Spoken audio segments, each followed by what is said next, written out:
it going? Okay. Okay. So what we're going to talk about is muscle contraction. Okay, the way why muscle contracts and whatnot.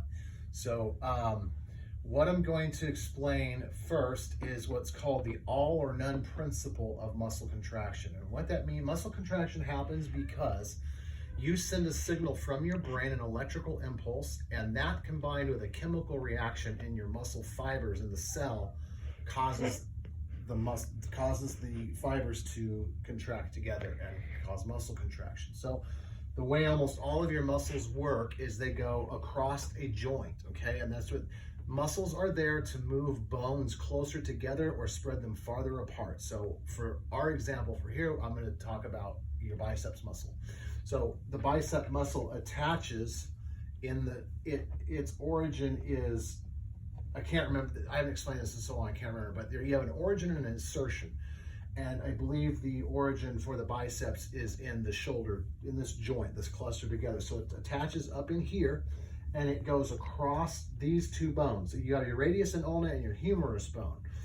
And it goes across this joint. So what happens is when your brain sends a signal, the all or none principle says that from origin to insertion, the muscle contracts, okay? So it shortens. So in the case of the biceps, you send the signal and it makes this muscle go together like this and shortens to pull these bones, the radius and ulna, your forearm, pull it to your humerus, the upper arm bone, okay? And conversely, the opposite side of that is then you would send a muscle contraction. Now the triceps muscle, tri meaning 3, goes across this joint, the opposite of the bicep, and when it contracts, now it shortens and it goes and brings the bones farther apart, okay?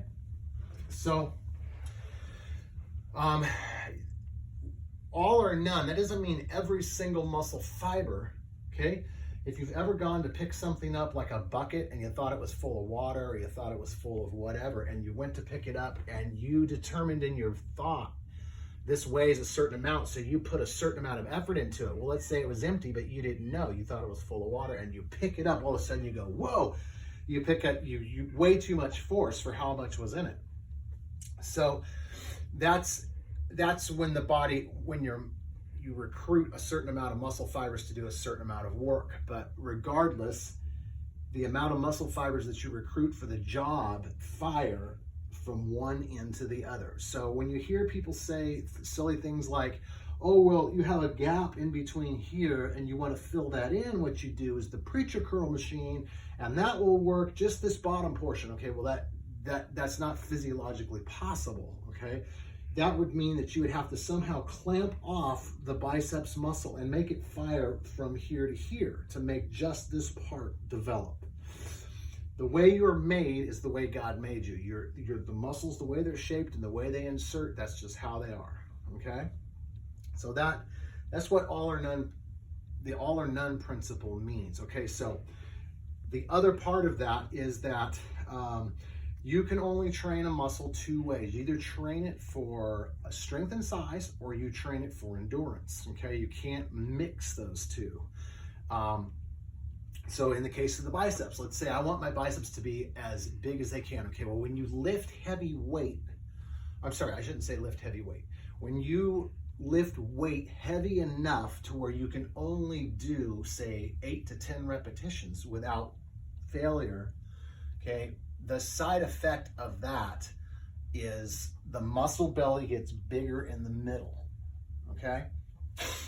Now, if you want to train for endurance, let's say you want to do 30 and 40 reps, okay, what that's going to do, let's say it's for your job or some sport, what it's going to do is that's going to elongate the muscle belly, okay? That's going to make the muscle belly like longer. And a perfect example of these two types of training is if you look at someone who does like a 100-yard dash for the Olympics or whatever, those guys' leg muscles are huge. They've got huge quads, okay? That's because it's 100% effort over a short distance. It's the same as lifting heavy weight for just a few reps, 8 to 10 reps, okay? You look at someone who runs a 26-mile marathon, okay? Their quadricep muscles are gonna be real long and real lanky.